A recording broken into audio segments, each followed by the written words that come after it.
And I'm going to start recording. Uh, and Jeanette, would you mind opening us up with a word of prayer since you've had the longest day, so you've had the most awake time? Sure. Okay, Thank thank you. you. Let's pray. Father, you indeed are a beautiful God, and thank you, Lord, for this day. And for us, it's already the end of the day, but for many of us, it's still the start of the day. And we praise you and thank you for this time that we can all gather from around the world and just learn from you and learn how you provide resources for your ministry. Thank you for Brad, for his leadership, and for each one for their leadership. We pray that your Holy Spirit will guide us as we talk about the things that you do amongst us. In Jesus' name we pray. Amen. Amen. Amen. Thank you. Thank all of you for being here this morning, this evening, and appreciate your time. And Zanette, I'm excited to be. This is the first time I've co-taught with Zanette, and I'm just excited. She's a world expert on fundraising, and I'm going to learn a whole lot. So let me jump in. I'm going to give you a brief introduction, and then we're going to introduce each other and have a conversation. So the way this particular course works is consider this more of a course that gives you access to resources, but it's mostly about coaching and mentoring. Some of the coaching and mentoring will come from Zanette and I. Some will come from Rob Martin. We'll bring in a social media expert. But most of it is not going to be teaching at you where you're taking notes. You'll have opportunities to look at resources, to explore things that are going to occur in between these Zoom meetings. But most of what we're doing here is having conversation and coaching, because at your level, you are mostly your leading organizations, your advanced leaders. You're really looking for, how do I not just have a lot of information in a file? How do I apply it?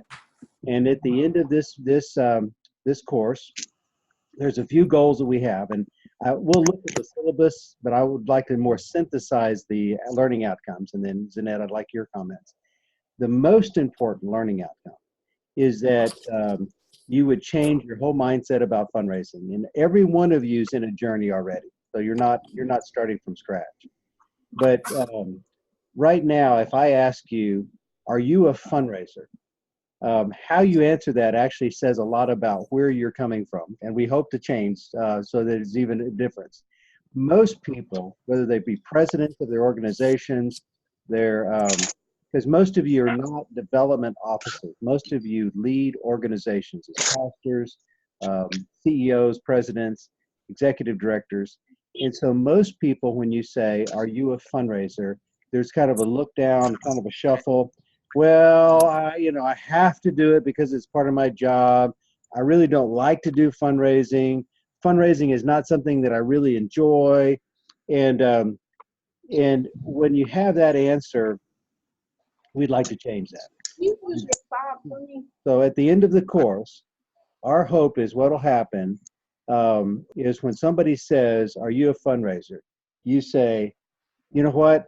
I have the privilege and calling from God to be a fundraiser. God has given me one of the best jobs in the world. I get to disciple people. I get to talk to people about probably sometimes the things that's most difficult in their discipleship in their life. I get to raise funds that empower so many others to accomplish God's calling in their life. It is a wonderful calling. And yes, I am a fundraiser. And so that's our hope, is that wherever you are now, that at the end of this time, through conversation and through other ways, that we would get there. And I know that it's a journey for all of us, and depending on the day. Here's the reason why. Fundraising is really a wonderful calling. It's an amazing thing that God has given us to do.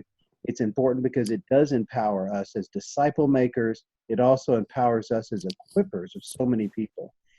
However, if we see fundraising as begging, what happens is we walk in and we feel like a beggar. We're talking to a donor. They know we feel like a beggar. We're uncomfortable. They're uncomfortable. And it gets in the way of a communion, which we'll hear about from Rob Martin, a communion of giving and receiving.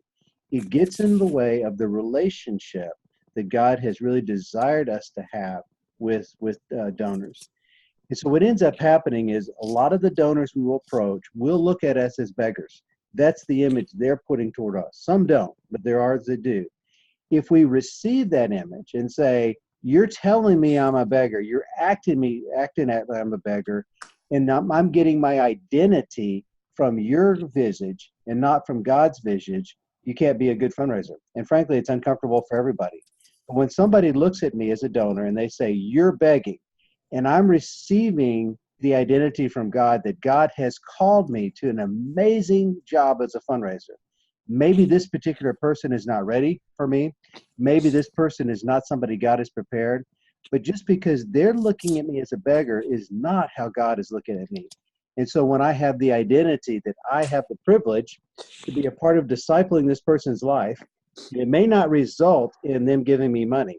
But it may result somewhere in the relationship that at the end of the conversation, they go, huh, that was different. Maybe I need to rethink how I look at money. And so if you notice, the mentality is I don't get my message from the donor, I get my message from God. But there's other donors that are in a different place. And there's a beginning of a relationship.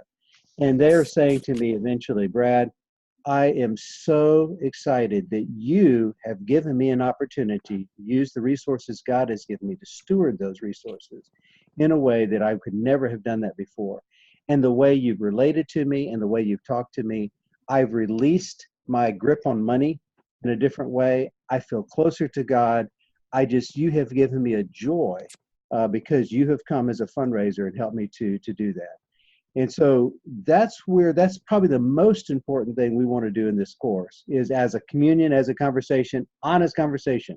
I will be honest with you, depending on the day and depends on the hour, I'm not always there. There's many days that I'm fundraising and they're telling me I'm a beggar and I receive that and I don't do a very good job of it. Other days I really hear the visage from God and I do so much better. So we're all on a journey. You have to do this together. But the first thing and the most important thing that we want to do in this course is to have us change the mindset of what we're called to do and have such a powerful sense of calling from God that we are called in a delightful and an amazing call to be a fundraiser, that no matter what happens, how people talk to us, how people look at us, we hear that from God and our self-image comes from God's image of us. And we have the power to be disciple makers and fundraisers in a whole new way. Let me stop at this point. Every course I've used Annette's video, okay, because she gets this probably better than anybody else, probably better than me. So Zanette, how would you express your own story, your own journey of moving from ever feeling like a beggar to now fundraising is just a great privilege. So Zanette, go ahead. Thank you, Brad. That's really very well said. And I'm excited for the journey of these wonderful people to embracing a paradigm of a steward as a fundraiser. You see, I got my second conversion in 1995, and that conversion was conversion as a steward. I was a fundraiser for ATS many years, but when I realized what it really means to be God owning everything and what it means, what it implies for me as a fundraiser, that all the money I'm fundraising is really from God's. And that was very liberating. It was such a freedom and joy. And from then on, I really enjoyed fundraising, not as a transactional event that I do when I ask people for money, but it really is a ministry. It's my job as a fundraiser then was like a pastor, a discipler. Let us mute, Dang, and if people can just mute your mic and then unmute yourself so that we won't have outside noises. And So that conversion is very important, I think, because we cannot be successful in mobilizing resources if we are not liberated ourselves. So that transformation starts in the mind. We need to embrace what it means for God to own all the resources and not just pay lip service to it, but really live it out, model it, and it will show when we approach partners or potential donors how we want to not ask them for money so that our bank accounts would be,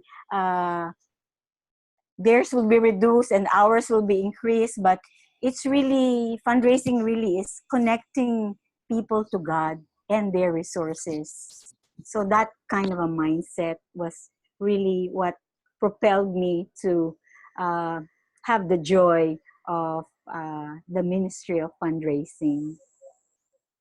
Thank you. And Vitaly, I'm going to apologize. Unfortunately, you got this lecture yesterday, so you're going to hear it again, but that way you get it twice. So let me just briefly tell you some of my story, and I'll just give you a little bit of some verses here. So I was raised in a church context that was very separatist, and what I mean by that is we wanted to pursue piety. We wanted to be pure by removing ourselves from bad influences in the world. And so if you look at this passage on 1 Timothy, when I was growing up, I don't know how many times I heard people say the money is the root of all evil, which is not the right way to say this passage. And what's happening in that mindset is there's something wrong with money, and it's the root of all evil. But the passage is quite clear. It says the love of money is the root of all evil, not money. And then even what we would do in my background is we'd go to this 1 John passage and it says, do not love the world or anything in the world. If anyone loves the world, the love of the Father is not in him. For all that is in the world, the desires of the flesh, the desires of the eyes, and the pride of life is not from the Father, but from the world. And what in my background, again, a separatist background, people would interpret this verse as what's happening in what's the desire of the flesh. They would say that's sexual, human sexuality. The desires of the eyes would be money. The pride of life is power. And they would say the world, the problem is human sexuality, money, and power are a problem. But that's not what the passage is saying. The world is the love of these things. And it's not that there's something wrong with power, money, or human sexuality. And what would happen in my church is we never talked about money, except as, don't have too much of it. Don't ever talk about it. We never said the word power. That was hardly ever talked about except God's power, which is nothing wrong with that. And we never talked about human sexuality. And so in Matthew 25, it talks about three servants that had given talents by a king. And if you notice, the first servant took the talents by the king, the money, and he invested it the way the king wanted him to invest. When the king returned, he got the money back with the investment and said, here's your money back. It's your money. I stewarded it while you were gone. And he said, well done, good and faithful servant, to this person. I think if the passage was written and it said that he invested the money exactly how the king wanted him to do, but there was an economic downturn in the country, and as a result, he lost money, the king still would have said, you did exactly what I wanted you to do, exactly the way I've asked you to do it. It didn't turn out that we gained money. Well done, good and faithful servant. It's about doing what the owner wants you to do. The third steward did not do that. He said, I'm afraid of you, king, and so I took the money and I buried it. That's not what the king would have done if he was present. That's not what the king asked him to do. And he said, you wicked and lazy servant. I think when we come to money, power, and human sexuality, is God has given us those things to steward, not to own. So this is not about prosperity theology. God has the cattle on 1,000 hills and they're all mine. They're not yours. They're not mine. They're God's. But he asks us to steward them, not to avoid them like I grew up with. And so we would say, oh, we're scared of it. We're scared of it. I'm not even going to ever talk about it. How can we steward something we don't ever talk about? And so a lot of what we're going to try to do in this class is open up conversations about money. We'll talk about money. How do you get money? That's God's money. How do you steward money? How do you help other people steward money? How in the world can we as a community and a church steward something we never talk about? And of course, the same thing applies to human sexuality and power. We're not going to talk a lot about that in this class, but we do in other classes, because our churches should be the ones to do that. In my country, I live in the United States, because we were scared, we were wicked and lazy servants, we abdicated the stewardship of money. And what happened is Wall Street has picked that up. And their idea of what you do with money is greed. It's so messed up, and it's messed up our country, and we've exported that around the world. We were scared of human sexuality, so we abdicated the stewardship of that. Never talked about it in our churches in powerful ways. And as a result, Hollywood is now the ones that's defining human sexuality and other places. And how could a non-Christian steward something that God has given us as powerful as human sexuality, do it well? And so because of that, we're exporting the filth of our abdication all over the world. And also power. And so we abdicated as Christians. And so the Washington, D.C., and we're just in a big mess right now, as many of you know, just the polarization of our country. And so what ends up happening is when we as Christians are afraid of something and don't steward what God has given us, power, money, human sexuality, when we abdicate, the world is not capable of it. They're obsessed with it. They get caught up in it. Or if we claim it as our own, as if we own it. The money is mine. I can do whatever I want to with it. That's not what God has asked us to do. So stewardship is the critical issue for us. And if you look at in money, and these are just some passages, and you'll see these in resources, but if you notice, the Bible talks about money a whole lot. And you saw this in some of the videos some of you may have already watched with Randy Alcorn. How many verses are in the Bible, and how God doesn't shy away talking about money, but he talks about money is something that is given to us, a gift to steward and to give away in a joyful way. It's a way to have relationships. It's a way to give glory to God, to have relationship with God as we hold his money and then steward it for his purposes. And you can notice how it's talked about. 3 John, it talks about that it's a very faithful thing to care for people and to be able, basically to be serving people that have needs. Here you have him talking about, Paul's talking about a collection for the saints in Jerusalem. And, something just open. He was not shy to fundraise. Paul had no shyness at all because he realized he was stewarding money. And obviously the passages at the top of the syllabus, for each one must give as he's decided in his heart, not reluctantly or under compulsion, for God loves a cheerful giver. And when you do that, and when you help a donor do that, you have done something so deep in their life and so powerful. And then you hear what the passage that you're all familiar with in Matthew, where Jesus asked the young man to give away his money, but he went away because he had great possessions. It wasn't that so much that he was rich, but the wealth that overcome him. And we find that people that are wealthy sometimes are caught up and addicted to that wealth, but also people in poverty sometimes are caught up and addicted to a desire to have wealth. That freedom to be able to not have it as your own, not as part of your identity, but to be a steward of it. You get the wonderful thing to be an example and a model of that, but as a fundraiser to help others also reach that point so they can be joyful givers and they can give up their treasure because it's really not theirs, it's God. And so these are just some passages, and we'll get back to that. So what I'd like to do is stop at this point. So we've given you kind of the overall hope, changing of identity that all of us are in a journey on. And so what I'd like to do for each of you to introduce yourself and in the introduction to express your name, where you are, and if you could just reflect a few sentences, few minutes on where you are in the journey from saying, oh, I'm not a fundraiser, to I am a fundraiser. And God has given me a wonderful, wonderful joy in that. And every one of us is in that journey. And it may be where you are this morning. And summer, it's 5 o'clock for you, so you get to kind of go this morning. But where are we in the journey of our identity and our calling as fundraisers, as stewarding God's money and stewarding that call? So what I'm going to do is let me start. Let's see, just to kind of work this through. So Esau, if you don't mind turning, what you'll do is, I can actually, okay, turn off your mic. You turn on your mic, and just share yourself a little bit, where you're from, what you're doing, and where you are. So go ahead, Esau. My name is Esau Okoth Oreso from Nairobi, Kenya.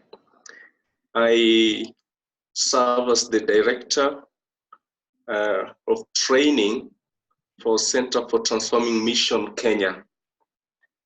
I have been involved with the training with CTM Kenya for the past 6 or 8 years. And I have been looking forward to this course. And the reason being that perhaps, as Zenet has said earlier on, I think I'm one of the people who really need the conversion and the confirmation that I'm a fundraiser. I am, apart from being a trainer, the director of training for CTM, I also serve as a pastor of a local church in the slums, and I've been a pastor there for 20 years.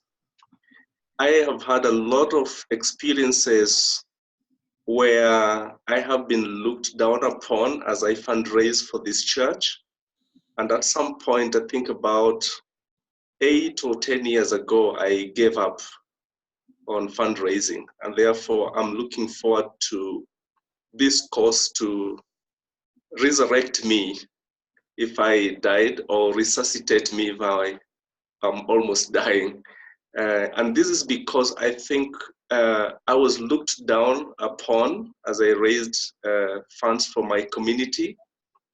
And I think I took it personal at some point, and therefore said, it doesn't matter, let me do other things too. I can provide for myself. But what that meant, and I'm discovering in this course, is that I left the community that God has called me to resource for their transformation. And so I think for me, I'm eager to learn, and thank you, Zenet, for sharing that, because I feel I discern I need that conversion. Thank you. Thank you for your honesty. And Zanette, thank you for touching his heart. So Esau, you have somebody with you there. Who's with you? Yes, this is Peter Kaunda. Hi, Peter. Hi to you. So you and I have met on Zoom before, but the light behind you I didn't recognize. So, but good to see you all. Okay. So Thank you. Thank y'all for sharing that. And CTM, Gideon is part of that too, is an amazing network, a global network that was founded in part by Chris Rock, who's one of our alumni and one of our faculty. And y'all are doing amazing work. And but thank you for sharing that, and just kind of the journey of what it means when somebody shames you for what God does not shame you for, and how we pick that up. So our hope and our journey is that we'll get past that for all of us. One thing I will mention is this is a coaching and mentoring course, and so we do give you the option, if you want to, is to create an hour appointment with either Zanette or I or both in your personal learning community or your team. And so what we would do is come on for an hour and just visit with where you are in your planning, encourage, support. But so that's also something for all of you to think about. Is there a way that we might be a resource to you to just share and encourage and help you motivate your team? Is having a team. So Peter, thank you for being part of this. I know Gideon's a part of this team. It's so much easier when you're in a community of people that are moving in this journey to have a different identity about fundraising, and also to do all the work. It's a lot of work. And so building a team is going to be very important as part of this, and we would love to give an individual appointment if you would desire to do that. So thank you all for sharing. So Peter, thank you for being here. Thank you. So Gideon, since this is part of your team, looks like you're in a different room, different part of the city. So Gideon, could you go ahead and, so you got somebody talking to you, but turn on your mic and share with us a little bit about who you are and just where you are on the journey. So Gideon, go ahead. Great. Good afternoon this morning for some. So yeah, my name is Gideon Ochieng, and I'm the Executive Director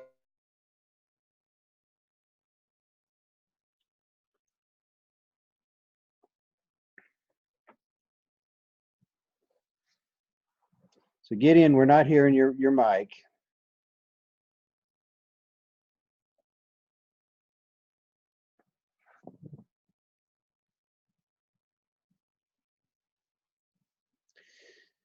Okay, so the way Zoom works, Okay. turn off your video. We might be able to hear you a little bit better, just in case.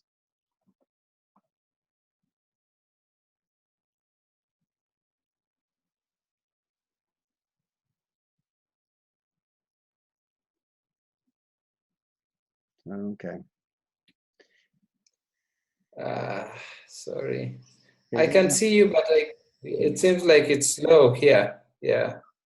We can hear you well. We can hear you. We can hear you now. Okay, great.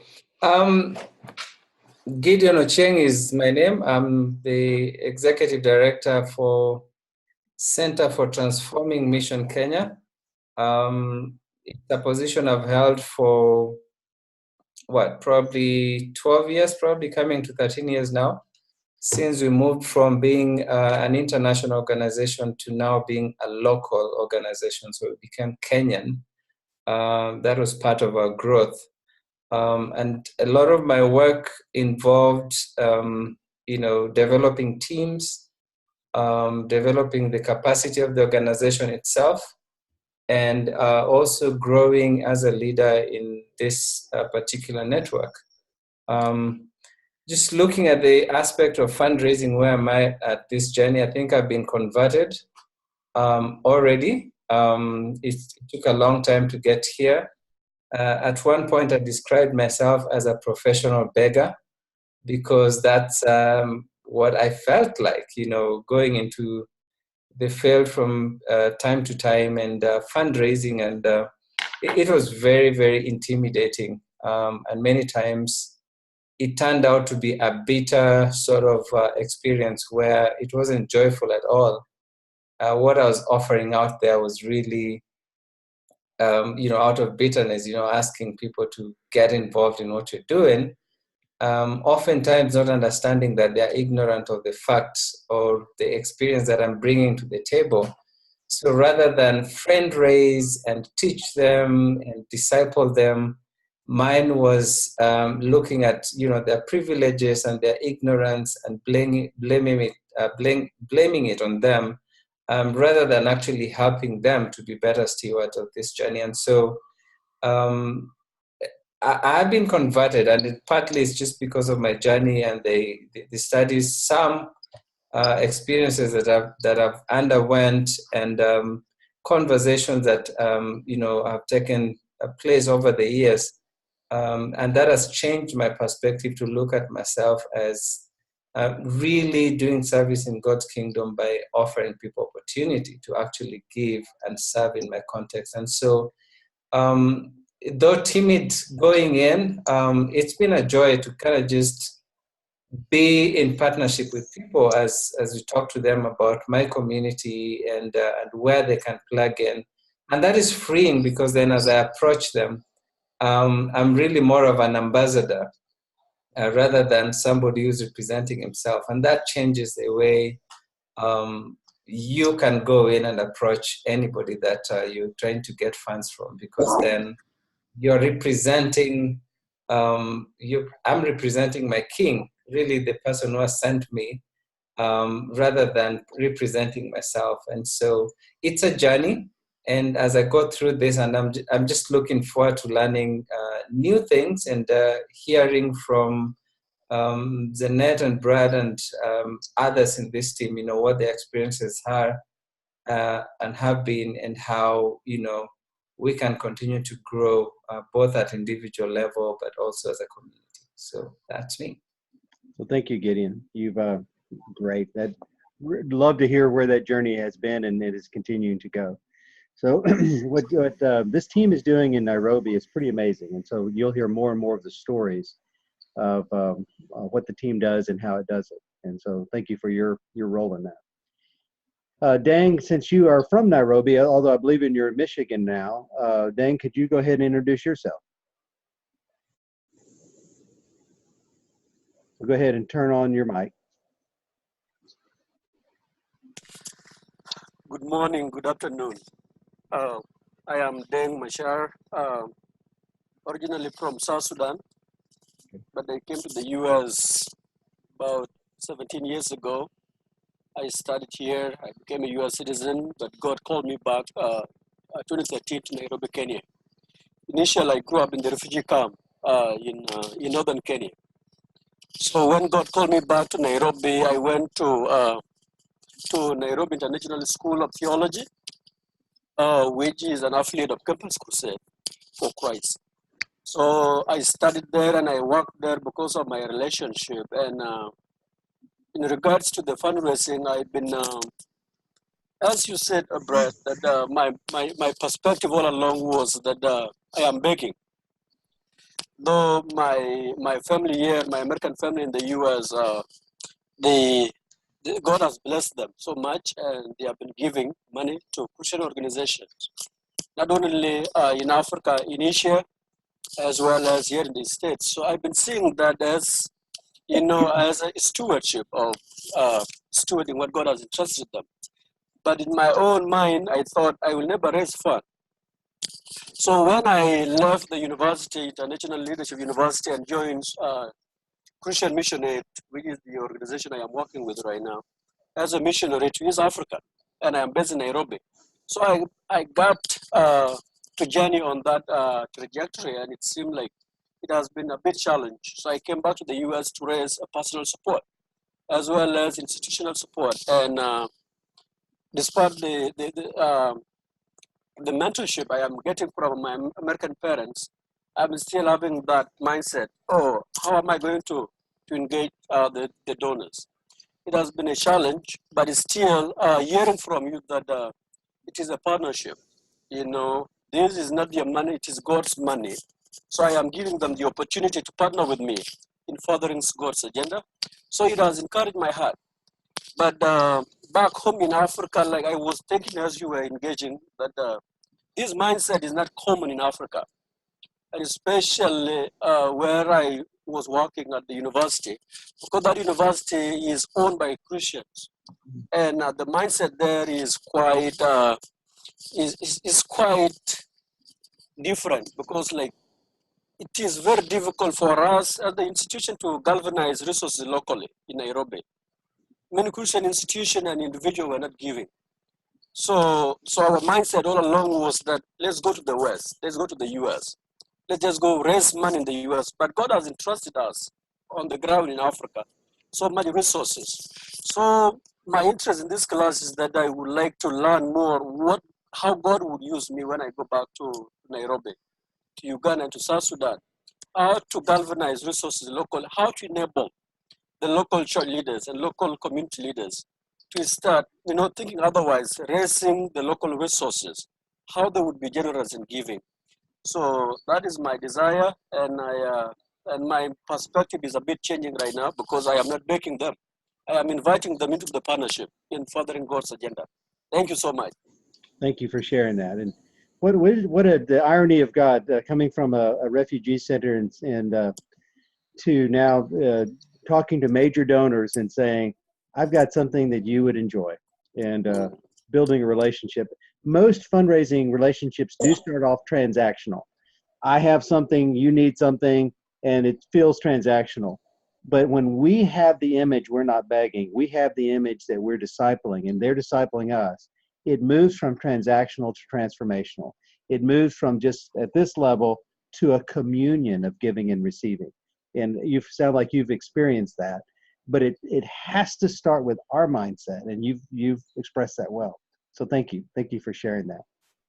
I'm going to go to Xavier in Mozambique. So Xavier, and what's interesting about Mozambique is every capitalist, it seems like, wants to invest in Mozambique because they're feeling like that nation is opening a door to the rest of Africa. I don't know how many requests I've had in the last 5 months to introduce me to somebody in Mozambique that can help me, start my business or open up my business in Africa. So I don't know what's going on in your country, Xavier, but for some reason it's captured the world of capital investors, which is a little bit different than donations. And so he and I have talked about this. We're trying to figure out what does this mean and how do we make that connection. But it's something's happening in his nation that we're not sure how to explain. So Xavier, could you describe a little about, and Xavier's a graduate of BGU and coming back into this course to take advantage of some of these opportunities. So Xavier, go ahead, introduce yourself.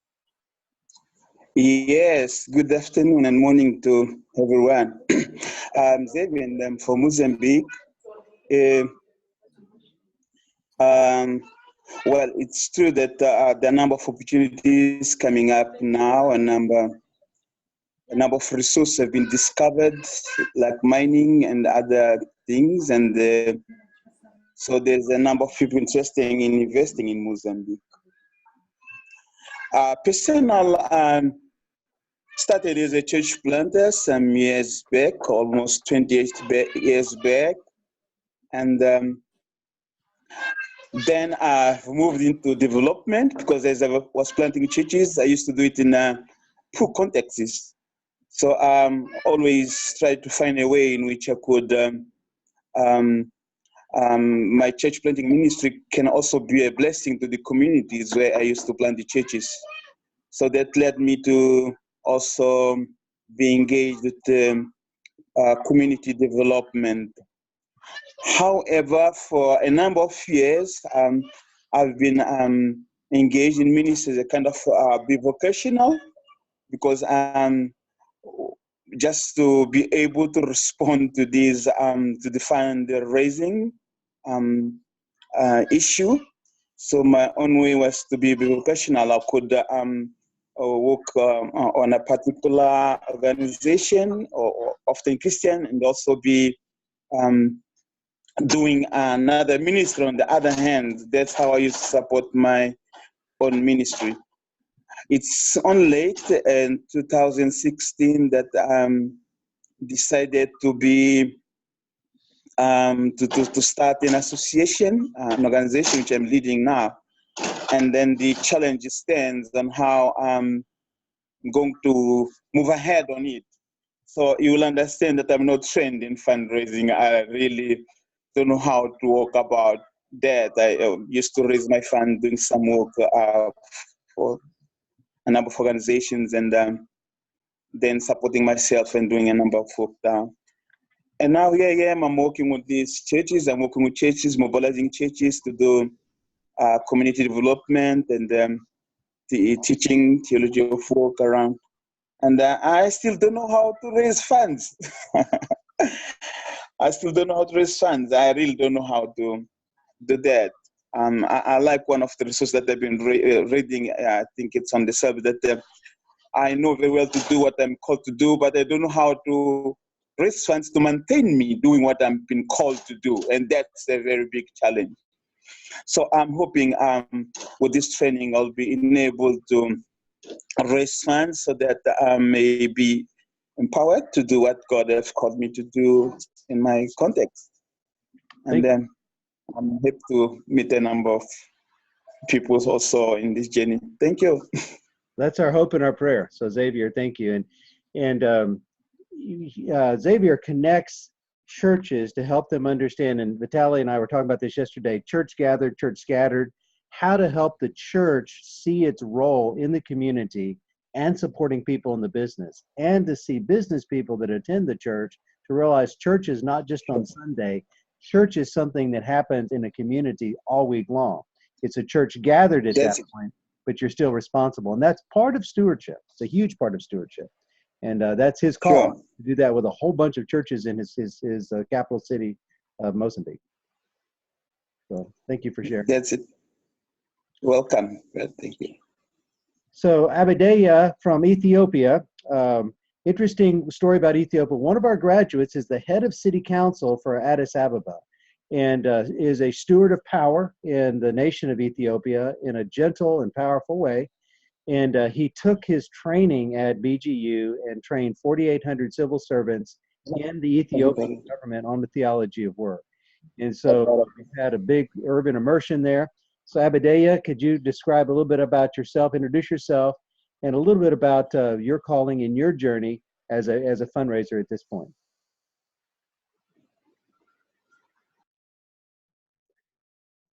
So we're not hearing you yet. Yeah. The network. My network today is so bad, and I couldn't follow the thing. But I try in between. It may interrupt, but I'm just trying to think about my selling and about this fundraising course. Yeah, I'm currently working for myself as an accountant, and I do have a accounting firm, and for my living, that one is okay. I don't need fundraising since it's a business. But I do have a heart for the church and for the needy. So and I'm a board member in one of the Ethiopian Interior Mission, as I mentioned it in my biography. Mm-hmm. So for that one, I want to be a fundraiser, and I need to learn more tech and about fundraising and all this, and what the Bible says about fundraising and all these things to support is running in this AIM, Ethiopian Interior Mission. And why I need to be a transformation leader is, as I mentioned it in my, I do have a heart for girls here. Maybe this is not number, but 80% of the girls are their education and their so especially in the church, and especially those are under 15, they are with poverty. So I do have a heart to support the church and the girls that are. Yeah, this is what I'm trying to say. So thank you, Abeda. And one of the things we were able to hear, and so what, she's an accountant, and so a fundraising course when you're an accountant doesn't really work exactly. So what she's doing is making a choice. Will she write up her white papers, her messaging, her research for her work with the church with the young girls that are under 15, or will she do it as part of her call to be involved in the interior of Ethiopia? She's in obviously a large city. Addis Ababa is huge. And so that's one of the decisions she's got to make is how will she write up her white paper? Because everything we're doing in this course is applied toward a specific practical outcome in an area where you're raising funds. And so that's one of the things you're thinking about is which one of the ministries you're called to, in addition to being accounting, that would be the focus of your white paper, your research, the fundraising plan. And so that's the process she's going to be in. But thank you for sharing that. So Vitaly, we're kind of moving a little bit north, and now we're going to, after that, we'll go west. So Vitaly has had just a joyful time of meeting him this week. And so Vitaly, could you share a little bit of where you are and what you're doing with the fundraising? So go ahead, and you've got to reach down in your microphone and take off the mute. Or no, I'll do it. I'll do it. Hang on. Okay. Now we're good. We're good. Okay. Now My name is Vitaly, and I am from Moscow, from Russia. And last 6 months, I working with the European Evangelical Alliance. And recently, I got a special responsibility to be a fundraiser for European Evangelical Alliance. And used to here in Russia, I was head of national prayer breakfast, and I was raise all funds for this event. And sometimes I was a really pushy person.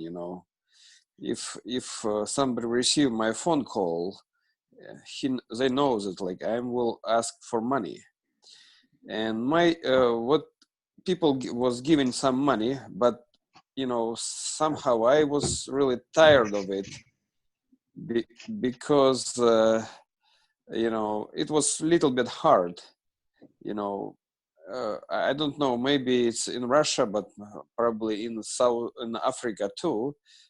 Some Russians are not, they don't have, how to say, uh, they don't have a habit to give money away. And especially like it was even much more harder because I was working in a Orthodox country, whereas the Orthodox Church is the main church, and we are like a sectarian who are asking for money. Third, we don't have any biblical, how can say, biblical standpoint that like to raise money. This is a biblical way of do things. Because many people said, well, instead of raising money, you should go and work. But right now I'm in my this new role. I'm working with some American foundations, to get some funds for European Evangelical Alliance. Well, basically, I'm raise my own support and leave my own support here in Russia, on Russian support. And of course, looking forward to learn more, especially biblical points what support fundraising. And, instead of take some experience like money buggers to be like really fundraisers, like you said in your introduction time. Thank you. Vitaly, thank you. And the World Evangelical Alliance that he's a part of was started in 1846, not formally, but that's when the first beginning of that. So it's an alliance of 130 national alliances around the world, and actually the strongest regional alliance is Europe. And so and it has been that way for decades. And so really there's a lot of responsibility, not only in raising funds, but also people are looking to you as an example in the church in Russia. So thank you for being a part of this. Well, it's a high calling and high privilege. I hope I can be successful. God is faithful. By grace of God. God is faithful. Yeah. Thank you. Thank you for sharing that. Thank you for being a part of this. Thank you. So I'm going to start moving westward as the sun is rising, and so let's go to John Lewis in Grenada, in the Caribbean. So John, could you introduce yourself? Yes, my name is John Lewis. I'm from the island of St. Vincent and the Grenadines, but now living in Grenada for the last 10 years. I serve as the director for Bible Training Institute in Grenada, the Grenada Institute for Theological Education. I've served with Youth for Christ for a number of years, and I'm involved with the Global Proclamation Academy right here in Grenada this week. We're actually starting a conference today with 25 young men across the island and from out of Jamaica as well. My role and experience in fundraising was always challenging. I served with Youth for Christ, so the work was to raise their own support. And we have studied, my wife and I, we have studied in South Carolina. We were there for 4 years at CIU, Columbia International University. We also lived in Jamaica at Jamaica Theological Seminary. I have done some fundraising with a fair amount of success, but I need still to do a lot of work. Because one of the mindset in the Caribbean still is on the receiving end. Um, we can blame that partly on some of the missionaries that came to us because it was more like a handout to folks in the Caribbean. Probably, I think that's true of the third world. And so we still have to change the mindset of giving rather than of being on the receiving end.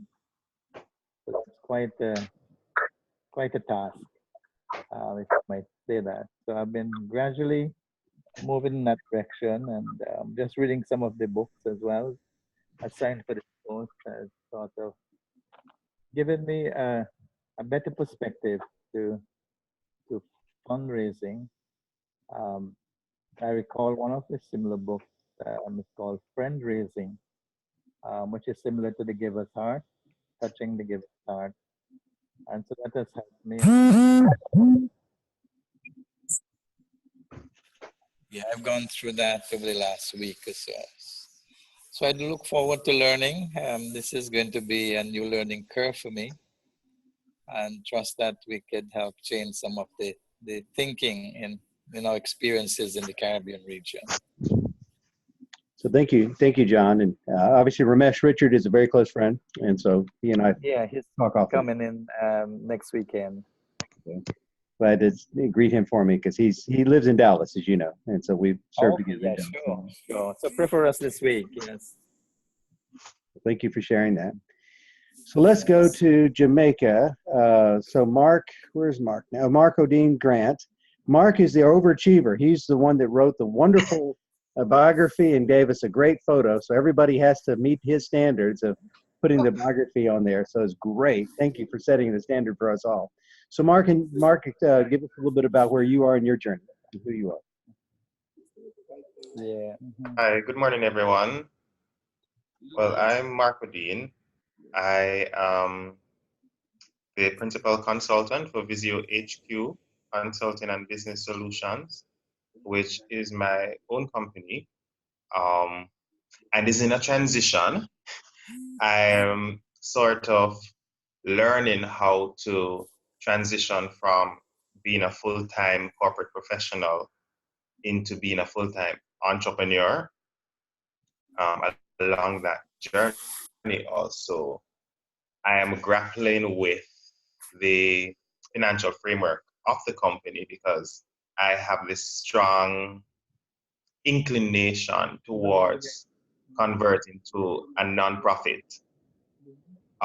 In terms of where I am for fundraising, I grew up as a very self-sufficient person, and so I started to work from age 11. I never really thought too much of depending on anyone for anything or sort of looking to anyone for anything. So I developed as this person who worked out how I would make away my own self. And over the past couple of years, God has been really helping me through trials and learning, and thank God for BGU,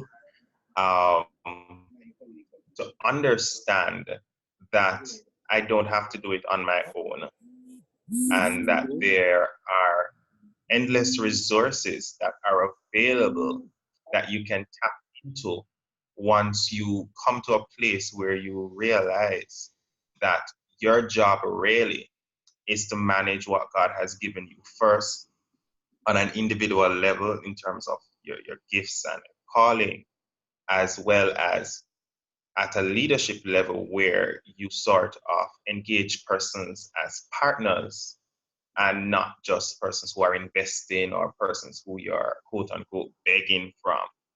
And so that has been a tremendous experience for me and a journey. I also have a concern in terms of how funding is viewed in our context. It's largely viewed, particularly by persons who are not in church, as sort of a way to get money to build a church who, at the end of the day, might not necessarily contribute to the community. And so that has made it a bit difficult for me to think about fundraising as opposed to selling services. So I'm working through that, and my hope in doing this course is to better understand how to engage persons as partners on a journey or persons as partners in purpose to accomplish what it is that God has called us to do, whether individually or corporately, as we seek to reach people in different ways, meeting their needs and bringing God to them. Thank you. Thank you for sharing. One thing that this course has done over the years is we've had people that are not just fundraising from donors, but capital raising for their business. Here's the reason why. One of the people that was part of the team that put us together, Dennis Bakke, wrote a book that was a New York Times bestseller in 2006. And it was called Joy at Work. And what I'll do is I'll make notes of some things we'll put in the resource section, but his chapter 7 basically says the purpose of a for-profit business is exactly the same as the purpose of a nonprofit organization. Church is different, by the way. Church has a different purpose. It is a different entity. But an NGO, the purpose is to make a difference in society, to change something, to transform something. It's sustained primarily by donations. The purpose of business in God's economy is to make a difference in society. It's to change something, to improve something. The way it's sustained is by revenues and products. And so to go out and seek capital investment, somebody gives money to your for-profit business with the idea they're going to get a return at some point, basically has the exact same processes, a little bit different in presentation than going out and seeking donors. And so this course has been used for both capital raising as well as fundraising from donors. And we find, depending on your environment, every nation is different, every context is different. But a lot of times what we're seeing is nonprofit organizations are adding for-profit components, products and services to help build a base of fees that help them in their donations. And that's a trend that's happening around the world in both Christian nonprofits and NGOs as well as non-Christian. And so that's going to be part of the conversation.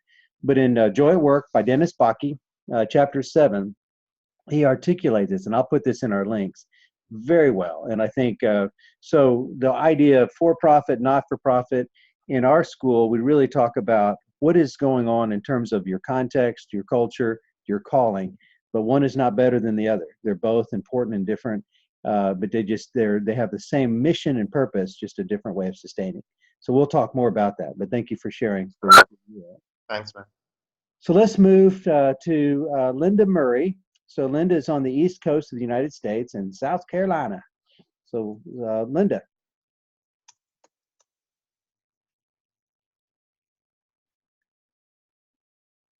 Okay, she may not be hearing us yet. So while Linda's thinking about it, she may not be hearing us. Patricia is in Cleveland, and I had just the privilege of being with Patricia and her team last October. So Patricia in Cleveland. Cleveland is in Ohio. It's kind of the Midwest of the United States. So go ahead, Patricia. Okay, go ahead. I'll unmute you. Here we go. Okay. Can you hear me? Can hear you. Good. Go ahead. Okay, wonderful.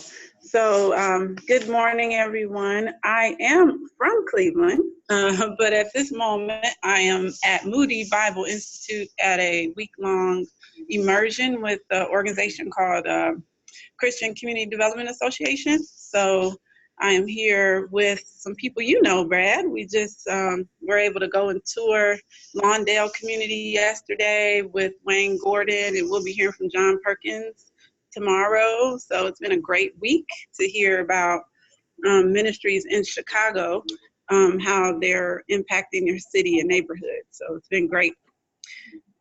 So I am right now working out of Cleveland. I'm on this journey that I think this course is just adding to my toolbox. I'm not leading a particular organization right now in Cleveland. I do work at an organization that is a public service entity that deals with vacant and abandoned property.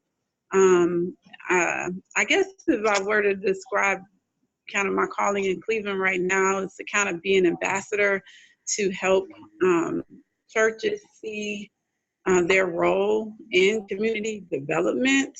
We, like many cities in the urban context, have a lot of under-resourced communities in the inner city. And then there's a dynamic of a lot of churches right alongside those under-resourced communities. And so I think that part of what God is calling us to do as the body of Christ is to be incarnational and missional and really play a major role in seeing those communities transformed and, of course, the lives of the people who live there. And so an organization for me, like CCDA, has been a godsend because they kind of help set up some strategies that we can think about as we approach that. So as it relates to fundraising, I'm sure at some point I'm walking along this journey. I don't know if the Lord will have me start an organization in Cleveland or if I'm to just partner with a ministry. And so that's why even with the course survey, Brad, I'm like, I don't know exactly what to fill out for that. The Lord's been talking to me a little bit about, I always like what I saw in Fresno with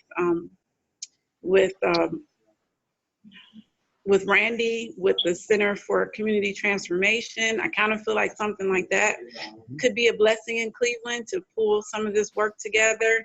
So I'm prayerful about, should some of my focus in this course be to look at what would that look like, creating something like that. I'm really not sure, but I do like the opportunity to learn the thought process of fundraising as a ministry and giving. And some of that is just happening in the sense that I've been garnering people in Cleveland to come to something like CCDA, groups of people. I've had people donate in that process, like donate a charter bus, donate funds for scholarships. Like this year, I got 3 times the scholarship funds that I got last year, having to utilize agents and things like that because I'm not really operating under an organization. So one of the things I'm asking the Lord is to help me make sense of all that and what is his direction in these things. So that's kind of some of what I have going on now. Okay. Thank you. So I've typed the name of CCDA, the Christian Community Development Association, in the chat box. It's a phenomenal resource for people that are called to make a difference in the city, specifically developing educational, spiritual, economic mechanisms through asset-based community development, appreciative inquiry, but if the call is to the city. So Patricia showed up last October at the CCDA meeting with, 14 people in tow, if I remember right. So she can recruit people. And what I felt like as I was listening to their comments about Patricia is God has put a mantle on her. She's got a trust that's amazing for her age, and that's of God. And so Patricia, I think what I would suggest is exactly what you said, is go ahead and play with the idea in this course. And again, it's you don't want to get ahead of God, but it's a way to explore what would that mean, is what if you did develop a CTM or something like what you saw with Randy. And that doesn't mean you will, but go ahead and write up a white paper, write up your value proposition, write up your fundraising plan as if you are. And to engage some of those people that were at CCDA or others, just to say we're brainstorming at this point. But it's a way for me to learn how I might do it a year from now, 2, 3 years from now, as God clarifies the calling. But I think clearly something is in your, her job right now is Cleveland is an economic depressed area. And so a lot of people have moved out. They've left houses that are very low cost. Her company comes in and buys that land and rebuilds it and basically redevelops it in a way that helps Cleveland not have a lot of vacant lots and problem areas. But your call, though, is to make a difference and create some kind of a community identity. And so I think writing that up, kind of exploring that, and again, we can get Randy on the phone. He could coach you through kind of what he's done if you want. It's just really, however, there's so many people. Kit Danley's another person that you met at CCDA last year. We can even, anybody in Lawndale as well. but I would use this course to explore this as a brainstorm, not that you would actually go raise money at this point, and to build a team to help explore using maybe Drucker's 5 questions, which you'll learn. What would this look like if we did try to explore and steward what God seems to be opening up? But you have a unique mantle. God has given you a trust among your colleagues, and that's of God. And so what does that mean? How do you steward that is the critical thing. So, but thank you. Thank you for joining us. Linda, are you able to hear us? Linda Murray from South Carolina.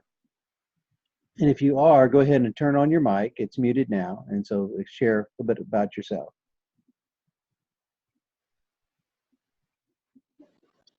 So, hi, Linda. Okay, hold on. Hi, how are you? Good, you're driving. Okay. Yes, I'm hands-free, though. I'm hands-free. Okay, good. So I actually started this course last year, but I decided to retake it because I really wasn't in a place to understand what I was hearing, because I'm a hands-on person. I couldn't do what I wanted to do at that time because of some personal issues. So I came back because one of the things that I want to be is a motivational speaker. And what I had to realize is I'm a teacher. So guess what? I'm a motivational speaker for 100 kids, 180 days of the year. In addition to that, I also have a couple of speaking engagements. And besides that, I also run or I facilitate a program called Gems for Girls. Mm-hmm. And so as far as the fundraising piece, I have my first presentation in September, which I'm very excited about. And so that's going to kind of help me. This course is going to kind of help me understand how to navigate that and how to present that.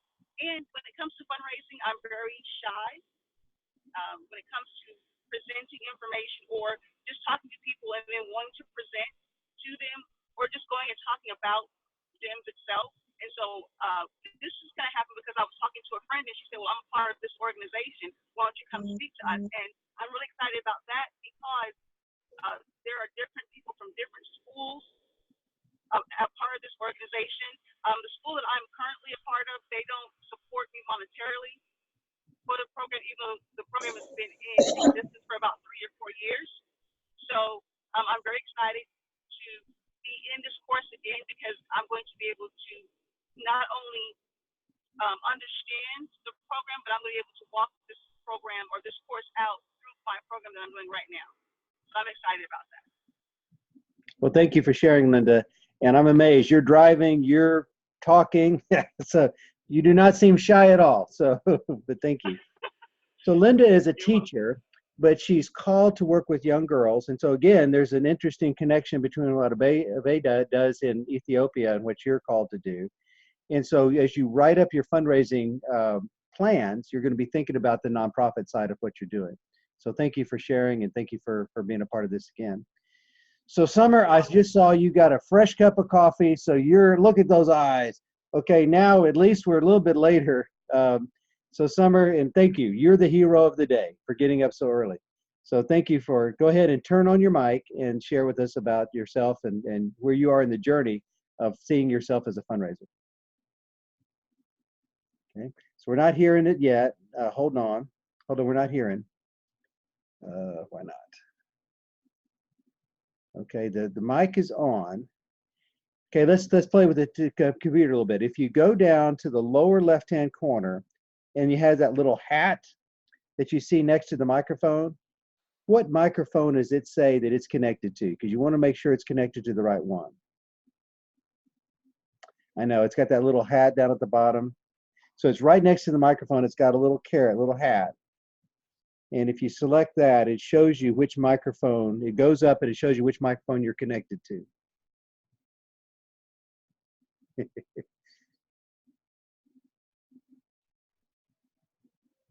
So say something again, let's see what happens.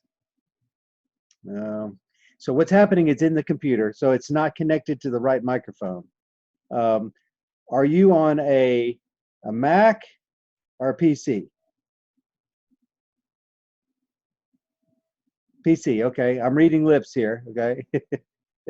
So a PC, the other way to do this, first of all, if you can see that little hat, you're looking for what microphone is attached. And so when you touch the hat, up comes the thing and it says select a microphone. It's the one right next to the microphone. So if you put your cursor all the way down to the bottom, up comes this little band, and it has mute, a microphone, a camera, and all that stuff at the bottom. And then by the microphone, you'll see the little hat that lets you select a microphone.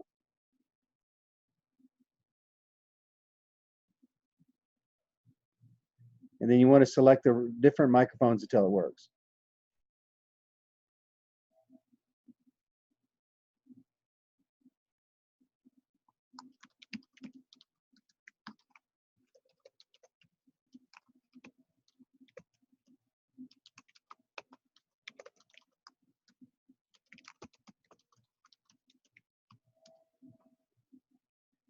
Okay. Oh, privacy settings. All right. Okay. You know what? What we'll do is let's figure out a way to you and I can do some coaching, and we'll figure out how to do that. Because what'll happen is we'll need to go into the PC. So, but we'll figure that before the next time. So, as you notice, what we're trying to do in this course is we spend the time that you do online in the asynchronous, which is call it chat room, is where you're getting content and talking to each other. In the synchronous room, if you've noticed, I put a lot of priority on time for you to talk to each other, okay? There's a reason for that, because we have found in BGU, you're going to learn more from each other and from those connections than you will from us. You'll be getting a lot of content, and Zanette and I will keep adding content, and so you're getting that, but most of what you're getting that from is in the online and Populate. And then this is the time for us to connect, to share. In terms of changing our identity about us as fundraisers, that's not going to happen from something you read or you get on an outline. It comes from relationships. And so as we share our journeys, that's where it's going to come from. Let me share briefly kind of what is happening in the next part of this course. And I'll do the syllabus and we'll have questions. So the course, the purpose of this course, and you can see this on the screen, is first of all to help you to build a fundraising team, because fundraising will be a community activity.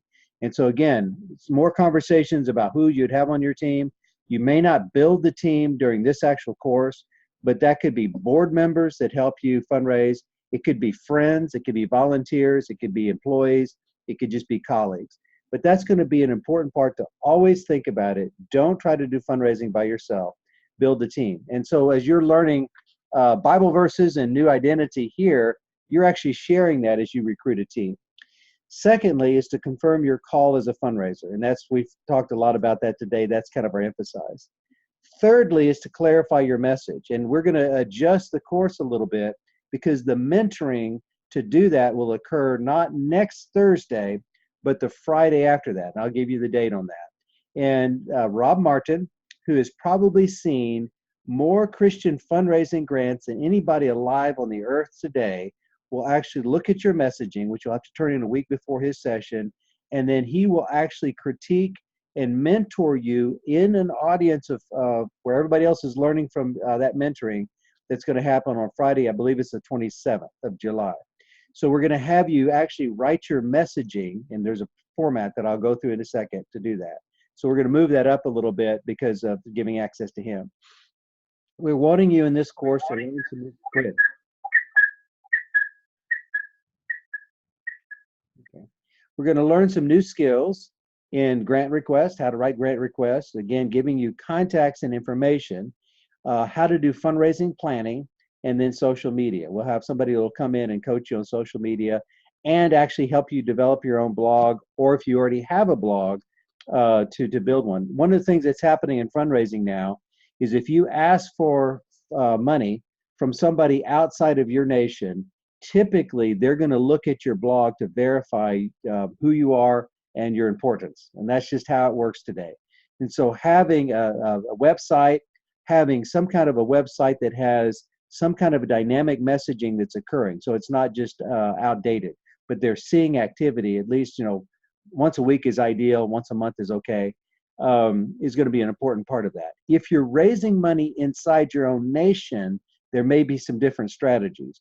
But we have found in fundraising, having a blog or a website that has some kind of dynamic piece to it is going to be an important part of fundraising. We'll talk about that later and have somebody actually coach you through how to set that up on WordPress. We'll develop the course, the final project in the course, the final paper is actually a fundraising plan that will have your message in it. And again, we're going to talk, I'm going kind of the end in mind. We're going to talk through different fundraising means or mechanisms. How do you approach major donors? And so some of you in your fundraising plan, you might have a whole lot emphasizing major donors, but nothing about events. Some of you may say, I'm really going to be mostly about monthly donors, but I won't do anything so much in social media. And again, that's going to be, we're going to coach you through that. But you're going to look at different mechanisms in your fundraising plan. Major donors is a strategy. Monthly donors is a strategy. Foundations and grants is a strategy. Events are a strategy. Fundraising support materials, that's going to be an important part of how you build those. That's brochures, videos, give you lots of examples and ideas. Marketing and social media nowadays is so much a part of fundraising. We'll talk about that as, is that something that's important to your strategy or not? And then for some of you, fees. What part of do you do that you actually would have an ability in a nonprofit or an NGO to create fees for services or products that's part of the ongoing resourcing of your nonprofit? And then in that fundraising plan, you'll talk about your budget, the overall budget for your whole organization, and then for projects. And again, we're going to coach you through that. Some of you will do it differently depending on where you are. Some of you are brainstorming about a whole new nonprofit. Some of you are just brainstorming about ideas. Some of you are actually leading nonprofits and you will actually have budgets already in place. Some of you are leading nonprofits, but you're going to add a budget about a project, something new that you're building. Again, we'll talk about that. How do you do team engagement? Increasingly increase a team so you're not the only one doing the fundraising, but it's a team effort. And then milestones and measurements. So that's going to be part of your fundraising plan. And then how do you continue to have a peer community, largely from this class and other people we're going to introduce you to? What we have found in this course and other courses is that people will make friendships in these courses and they will continue because you've had kind of the same experience, and you will find yourself sometimes 5 years, 10 years from now, still talking to people you've met in these courses, and they're part of your encouragement and ongoing encouragement. If you look at Populi, and just as, and again, I'm going to stop and we're going to have questions, but I wanted to do all of this because some of you will need to leave. If you look at Populi, which is where this course is on, let me share my screen. So this is the screen that you're seeing when you go onto Populi. If you notice at the information tab, so see this tab up here where it says info, you'll have a lot of different links of things, and we'll put some more on there. I'm going to put the power trip because Vitaly wanted to look at this movie. I'll give him a link. We're going to put on the Joy at Work Chapter 7. Zanette and I will probably work on some more Bible messages because Vitaly had said that would be helpful for him. Links there, but you're going to see a lot of links here at your info tab. The lessons tab is really what you're going to find most useful. And each one of these lessons will open up on a certain date. So if you notice, week 1 opened up on July the 8th, and on mine, you'll see the next one will open up this Sunday. Every single week, the lesson opens up. And usually it's going to be Sunday morning, about 2 a.m. my time. So it's going to be in the afternoon for some of you on Sunday. What we're asking you to do between Sunday and Wednesday is to look at the resources, read the video, the PowerPoints, the videos, everything that we have there, and then post something in the chat room. Between Thursday and the next Sunday, you actually respond to 2 different people that have posted something. So the first one is you're reading what we've sent you, you're posting something, your comments, and then between Thursday and Sunday, you're talking to each other. And again, it's building that peer learning. Every single week is going to have something like this where it has a welcome, and then it has a kind of a review of what you're supposed to do before the end of the week. And you can see before Thursday, you do this, between Thursday and Sunday, just what I said. And then each one of these has a link. So for example, this week we asked you to do an initial survey. So when you touch this survey, if you notice a survey comes up, if you go over to these three dots that are up here in the right-hand corner and you touch them, you can download it to your computer.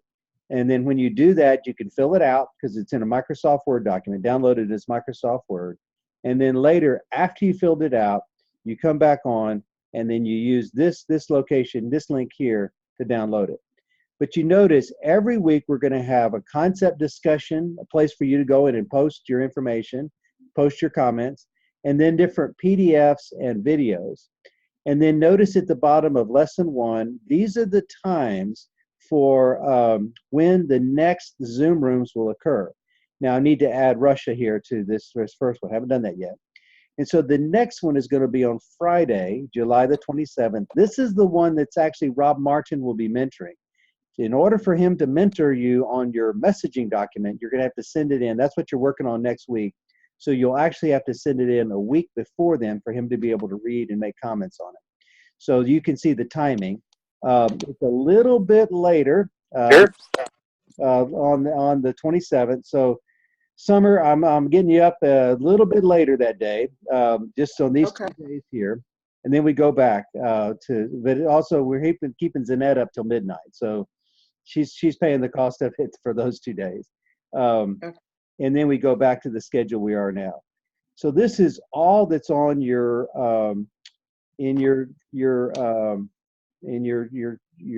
Populi.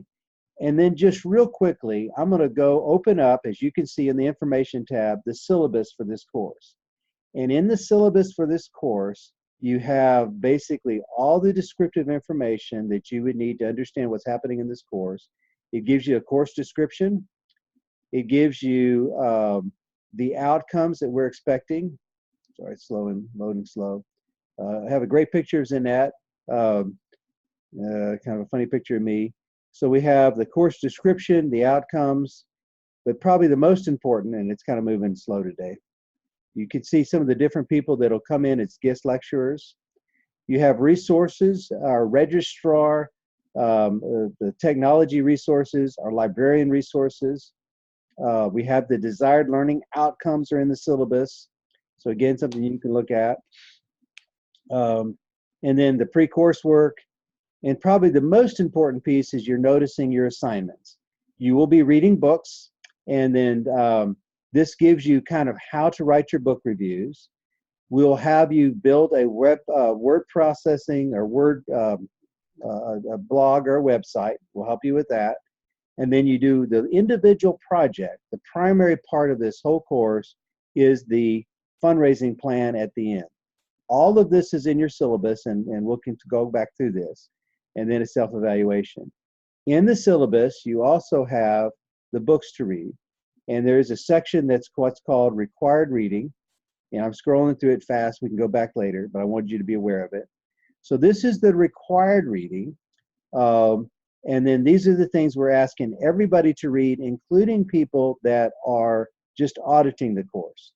Those of you that are taking the course for credit, you will also need to do some recommended reading. And again, if it's a 3-hour credit course, it's 1,200 pages of reading. If it's a 4-hour credit course, it's 1,600 pages of reading.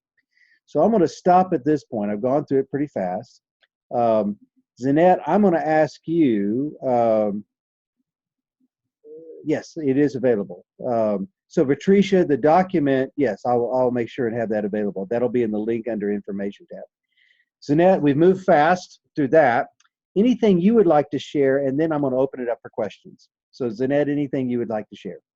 I just want to call the attention of everyone that we're providing you the PDF copy of the sower, particularly a friend from Russia, Vitaly, mentioned that he wants to learn more about biblical basis for fundraising. So that book, The Sower, is a great book on redefining the ministry of fundraising.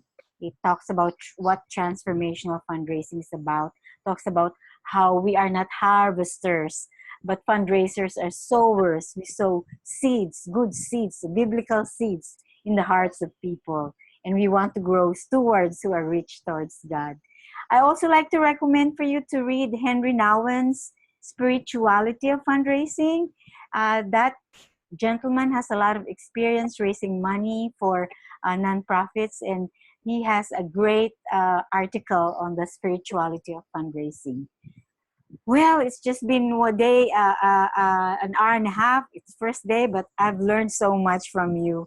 Really, I'm looking forward to learn more from each one of you. Thank you, Brad, for facilitating this. Well, thank you for being a part of this. If you notice, what she talked about is terms of the spirituality. This is in lesson 1, and you have access to Henry Nouwen's. And this is, you can read it online, or you can go up to these 3 little dots over here, and you can select it and download it. My camera is kind of in the way. So what she just described is available online in this link. And then the sower is also here. Under files. Under files, okay. Yes. So that would be, hold on, it always goes back to this. So that's over here. Let's see, files. Okay, so go to this link, the file link, and there you have the sower someplace. Where is that? It's on the right side at the bottom. Okay, let me go back. Sorry, okay, let's see, right side. So right side at the bottom here someplace. On week 1. Okay. Spirituality Fundraising is Henry Nouwen. What's that? I'll make sure and we'll clarify where that is, but that's an important. We'll send out an email to do that. Okay. Okay. This is the Scott Rodin's thing, which is great. Okay. So any questions? And I'll find the sower and make sure we get an email on that. So covered a lot. So what questions? What questions do we have? I have a question. Can you hear me? I can. Yes. How did you fix it? Why am I Hi. Okay, that's it. So Summer, could you introduce yourself, since we didn't get you before, who you are, where you are, and kind of your journey, and then your question. Okay. Hello all. Sorry about the malfunction earlier. My name is Summer Fuller. I'm in and from San Diego, California. So this course, as Dr. Brad mentioned, started at 5 a.m. for me. So I was a little out of it, and now I've got my coffee, so I'm a little better. My, I guess, journey or my orientation around fundraising at this point, I actually work in a church, a small church, as an executive pastor. And we recently finished paying off all of our property. Grateful to God for that. And we actually did it with a very small congregation. So, you know, I am comfortable with fundraising, but I too sort of have this these thoughts or sort of this angst or apprehension around fundraising. I believe Dean mentioned it, and to some degree, I think Vitaly mentioned it, because I am used to a culture that wants something for what they're giving. And, you know, my context is African American church for the most part. And so whereas historically, you know, the African American church has sort of been really, you know, givers and things like that. Like historically, you know, over time, we've believed in giving to the church, et cetera. I think now in this new generation, whether it be because of, you know, the rise of the mega church and like, you know, the millennial and thoughts on like a pastor with the jet and all that, sometimes that becomes difficult, right? To, particularly when you're trying to fundraise in ministry without what I feel is a tangible thing to give.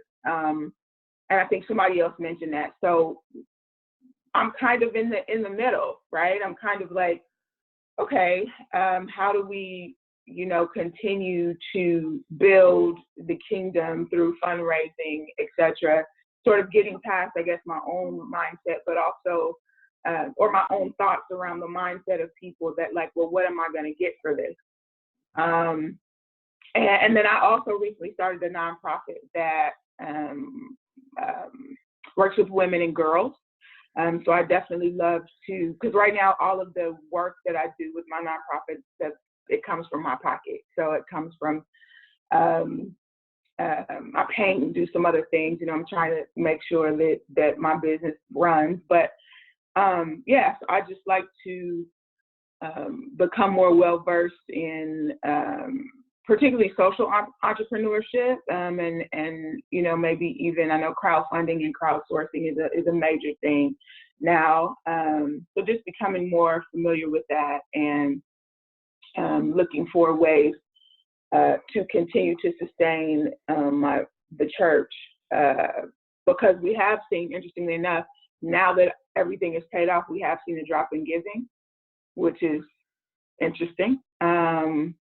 And I honestly believe it's because of that mindset. Like, okay, we were doing all this to pay the church off, and we've got the thing. So why should we continue to pay, right? Or why should we continue to? So I'm just very prayerful about the ways in which we tackle sort of this next phase of ministry, because we still have to keep the lights on, right? And do things in our community, etc. So prayerful about that. Thank you for sharing. So what question did you have? Oh, my question was just, could you hear me? Okay. So what I'm going to do is we've hit the hour and a half, so I'm going to pray for anybody that wants to leave, but anybody who wants to stay on for questions or comments or anything else, you're welcome to do that. So it's kind of a release for people that want to leave, and other people that want to stay on and just ask questions or hang out. That's great. But it's again, I don't think it's a surprise that Summer, you and Abeda and Linda all are called in similar ways to work with younger women. And there's a reason why these things happen. They're not coincidences, they're God incidences. And I think you would be encouraged, and they would be encouraged to hear kind of a common calling. So let me pray. This is a closing prayer, but it doesn't mean you have to leave. I just want to release people that don't have questions and need to go. Father, we just thank you for your love. And we thank you for how you have called us to be able to raise funds that are your funds, and to steward our organizations, and to empower and to equip so many people that look to us, Father, for being leaders and changing our own mindset, other people's mindsets about stewarding your money. Father, give us courage, give us community, give us rest, but most of all, let us see the delight in your eyes. Let our identity come from you, not from other people that we approach that may look at us as beggars. But let us just see our identity as fully beloved, Father, and called to this amazing ministry of raising funds. Father, thank you for each person here, a journey. So many have had roads and journeys that are coming together in this Zoom room today. Just amazing, Father, how you are leading people all over the world to accomplish amazing things for your kingdom. Father, we thank you. Give us discernment and wisdom as we go about this class. In Jesus' name we pray. Amen. So we're still here, but if anybody wants to leave, say goodbye and go. But if you have questions, please let's talk through the questions. So one of the questions I know has come up is, if you are auditing the course, how do you do the assignments differently? And here's what my suggestion is. If you're auditing, we'd like you to be fully engaged with all the actual weekly discussions, and so that you're not skimping on that, because we really want the benefit of, because even if you're auditing, you know, Xavier's already a doctor, he's already graduated, he's got huge value. Other people are masters, other people are not, they're auditing. You're going to help each other. So be engaged in the concept discussions, the chapel discussions, everything online. Don't skip on that. In terms of reading, if you can, read the required reading. You don't have to read 1,200 pages or 1,600 pages, but certainly the required reading if you can. And then when you do your final project, there could probably be, you probably will not do as long of one. It's up to you, really. We will ask that everybody who's auditing does do a white paper, and I'm going to be sending instructions on it. That's what Rob Martin will be looking at and coaching us, not this next Friday, but the Friday after that. because that's such an important part of your fundraising plan and your fundraising calling. So that's the difference there. Let me stop at this point. And the other thing is, I am not an expert on fundraising in Mozambique. I'm not an expert on fundraising in Russia. Neither is Zanette. Zanette is part of the ministry fundraising group with the Lausanne, which is one of their largest issue networks. She's engaged with fundraisers all over the world. I am as well. But that doesn't mean we're experts in your context or in your organization. So that's why we coach. That's why we provide resources. But ultimately, we cannot provide answers. God will provide answers to you as we help and provide resources. So you're going to be the expert in your area, and our job is to coach and help on that. So just to warn you, I'm not going to try to be the expert because I'm not, and neither can Zanette be. So what questions do you have about our course, the syllabus, about the schedule, anything that comes up?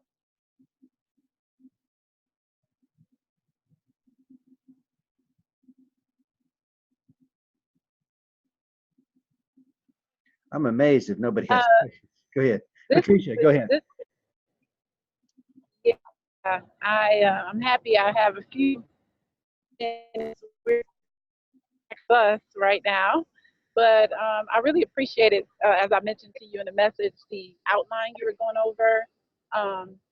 That really just opened up a whole lot of thoughts. Actually, I'm taking notes and have a lot of ideas with that. But also, I want to make sure that my mindset is in the right place regarding the timeline for the white paper, because I remember from our previous personal assessment course, we had opportunity to have, what is the gentleman you said? Rob Martin. It's the exact same exercise, Patricia. You're just taking it to the next level. Exact same exercise. But I will make and sure. I think I was clueless during that time, so I couldn't maximize the exercise. So I have some more ideas with, like you said, kind of playing with the idea of the CCT, and I want to really kind of do a good job to bring something before him, and would love the feedback. What's the timeline on that again? So what'll happen is you'll write it next week and you'll turn it in by next Saturday. So it's a week and 2 days from now.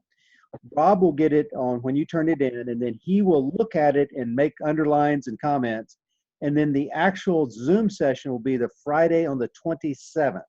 And it's in the morning for you, I think about 8 o'clock, if I recall right. 9 o'clock. 9 o'clock. And so on Friday, the 27th. So it needs to be finished by next Saturday. I will send out instructions. The basic idea behind the white paper, as you recall from the last time, it's a 3 to 5 page internal document that states the need that God is calling you to do. It states your vision. It states what you're going to do. And it's a 5-page document that eventually you'll cut, you'll word and hone, and you use that document to cut and paste to build your website, to do grant requests. It becomes the center way you communicate. And I'll give you all this information in coaching on that. It's what you did before, so it helps you're one step ahead. And then Rob actually walks through it and says where the logic falls, and he's thinking of it as a grant receiver. So go ahead. Oh no, it's been great for me so far, just really thinking about this, because the challenge, one of the challenges for me is just, as you know, a little bit of my story, just I feel like the Lord just kind of set me ablaze in this work, but I really haven't had a platform really to do it. And, formally, I guess, and I don't know if I need to have that. Part of me tells me that I do, to do kind of like this regional work. So I've just got a whole bunch of ideas that I look forward to sharing in the net, and really taking this course as a opportunity to also pull on some of those potential partners that I've just been in conversation with over the last 2 or 3 years, to see about really getting more active and intentional. So Patricia, you're cutting out, but one of the things that everybody's going to benefit from is you will get her white paper, okay? And you will read her white paper and go, wow, I got a whole bunch of ideas from her white paper. she's going to get every one of your white papers, okay? You're going to read them, you're going to get ideas, and then Rob Martin's going to tear them all up, okay? Because he's very encouraging but critical, because he says, you want me to tell you what's wrong with your logic. You don't want to send this to a fundraising, like a foundation, and have them turn you down. You want me to tell you how to improve this. And so, but Patricia is in a major calling. And so I think as you read her white paper in about a week, I think everybody's going to be encouraged. And as you hear Rob interact with it, I think you'll be encouraged. So Patricia, you're cutting out, but I think I got enough of that. And so thank you. And say hi to Ava and the CCDA people. So anybody else has questions? I have a question, Brad. Go ahead. This is Isa from Nairobi. We're using the Populi platform for the first time in Nairobi. And so it will take us a while before we know how to navigate all the corners. And so I'm requesting for assistance, probably via email to the three of us. I'm thinking just for this auditing, for this first audit course, and I'm sure after that we'll be familiar with the platform. So Esau, my recommendation, rather than doing that by email, could you send me a time that the three of you, and you don't have to be in the same room, can come on Zoom. I will share my screen and we'll just coach you through it. It's so much easier just to show you and to talk. Give me a time that you're available, and I'll work with that. And if I can't be available, I'll give an alternative time. But when the three of you could spend, 30 minutes, and I'll just coach you through by sharing my screen. But I understand that happens very often. It's a very normal thing for us to coach people through that. Thank you, appreciate that. If you don't mind, and probably let's do it in the next couple of days, so that way you don't get behind. I will let you know, thanks. Okay, thank you. And by the way, Abeda asked me about this recording. In about 2 hours after we get off, I'm going to actually get the recording, and then there'll be a link so that if you're not hearing things well, you'll be able to listen to this full recording, fast forward to the parts that you don't like. And so it'll be available for people that either missed the recording or were not able to hear it well. So, what other questions? Thank you, Esau.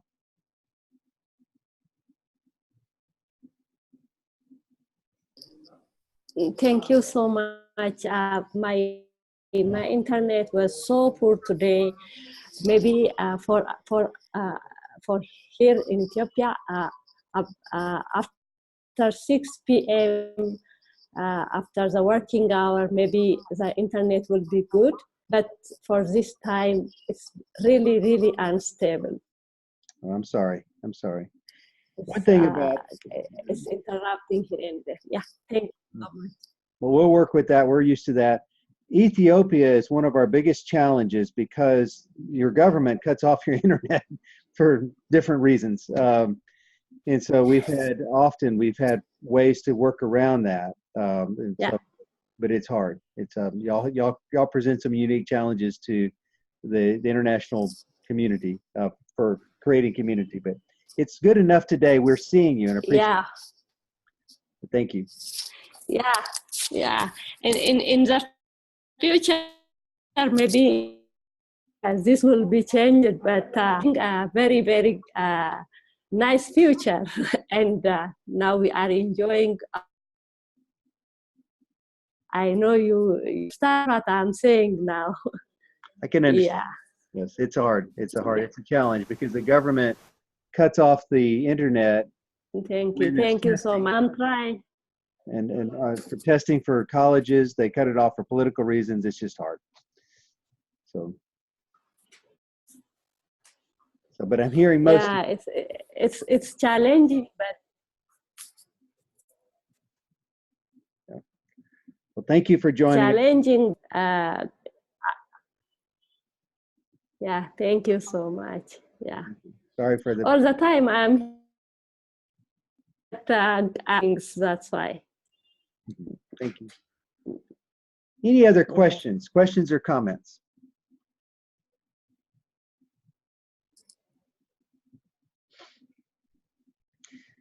So Zanette and I are available for email conversations. We're available for individual Zoom rooms. In the Populi, we have what's called virtual offices. You'll see that in the info tab. And so if you ask a question by that rather than by direct email, then everybody can listen to the conversation. And so the way you would get to that is in Populi. You go to the welcome screen, the first one, and if you notice over here is our virtual office. And so if you touch that, you can come and you can ask me a question, but that way everybody else can see it as well. And Zanette has the same thing. So kind of like an office appointment. But some of the questions you have are going to be more something we need to talk about. Skype or Zoom, we can do either one. We're available, but again, because we're seeing this as a coaching course and a mentoring course and a peer learning course. Any other questions? Thank you for this opportunity.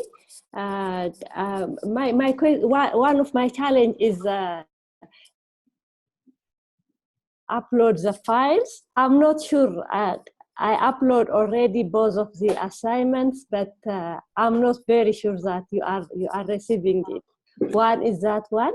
The other one is the reading materials. Mm-hmm.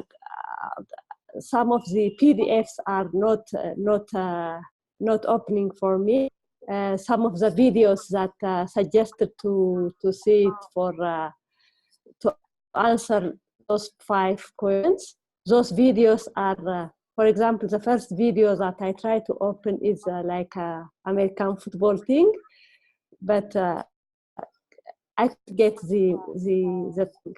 So, is there any way to know exactly what it is?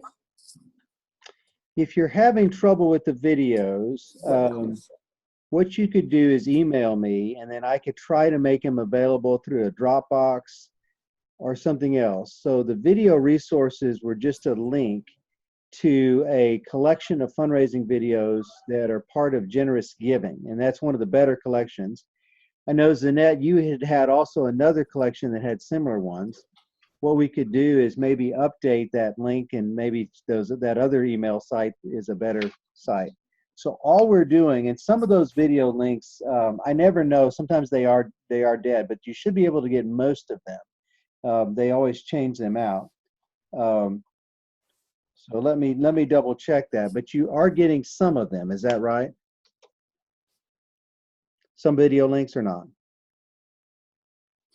Yeah, I'll get some, but it's not something related with the question over there and something like that. I couldn't get the point. As I said, the first one is like a football match. This football. There's no point to find about fundraising or about something related with fundraising. Okay, hold on. Let me see what we're talking about. The cuisine, 12 minutes. Okay. So let's say we have the handful of rice. I'm thinking you're thinking about the video linking. So we have something that the Investing in Eternity is Randy Alcorn's. Tim Keller's is The Blessing of Giving. You have, these are short videos that are in their site. It may be, I'll have to go back and look at them. Some of them may not apply. There's I think you may be referring to a football one. There's a soccer, so there was a huge investment by donors in a soccer stadium in Guatemala that was used as a witness tool for people to, so basically it was one of the best soccer stadiums in Guatemala City, and they invested that money, they donated that money to create a business around renting a soccer field. And in doing so, it gave them an opening to share the gospel. So even though it looks like it's about soccer, it's really about people, the donors, they're donors actually from Fort Worth, that invested in a business to create a business in Guatemala, and eventually they gave over the business to owners in Guatemala. And those owners are Christians, and they invite in soccer teams, but when their soccer teams are there renting the field, they have chaplains that pray with them, share scriptures with them, demonstrate things. So it's a story of football, but it's actually a story of generous giving that empowered local people to own something that was valuable to them. The way they got there is they said, if we're going to help you share the gospel, how do we do it? And in Guatemala City, they said football, okay, it's soccer in the United States. And they said, if you can give us a football center, sports and football will help us to reach men in our city and get them away from the gangs in a way that nothing else will. So it looks like a video about football, but it's actually not. It's a video about giving and gospel sharing and kingdom work. That make sense? Yeah, thank you so much. Yeah, this is really good side. I couldn't see it that way. Just I see the football and that's it. So if you think about it, if you were going to reach young women, okay. What would bring them together? Would it be, and again, I'm not, I have a daughter in college, but would it be a beauty pageant? Would it be something where they learn how to do, for young women, to learn how to build relationships? I know more about men, okay, video games, something like that. But it's, even though it looks like it's about, let's say, helping women, young women do makeup, it's really not about that. It's about sharing the gospel. It's about sharing, mentoring, and relationships. So anyway, I don't know, but that's part of the. Sure, I'll think over it and I'll share. Well, thank you. Any other questions before we head out? So Kurt Risley, we're about to do another meeting. Kurt Risley is a board member of BGU. Kurt, I'd love you to introduce. This is the fundraising class. So if you could say hi. We're about to start another meeting, and Kurt has joined for that. But this is we're about to end up the donors and grants class. So any other questions? If not, I'll say goodbye. But you also have my email. You have the virtual office for Zanette and I, and you have ways you can contact us. So we're very open to that. So, Steve, okay. Thank you so much. I appreciate it.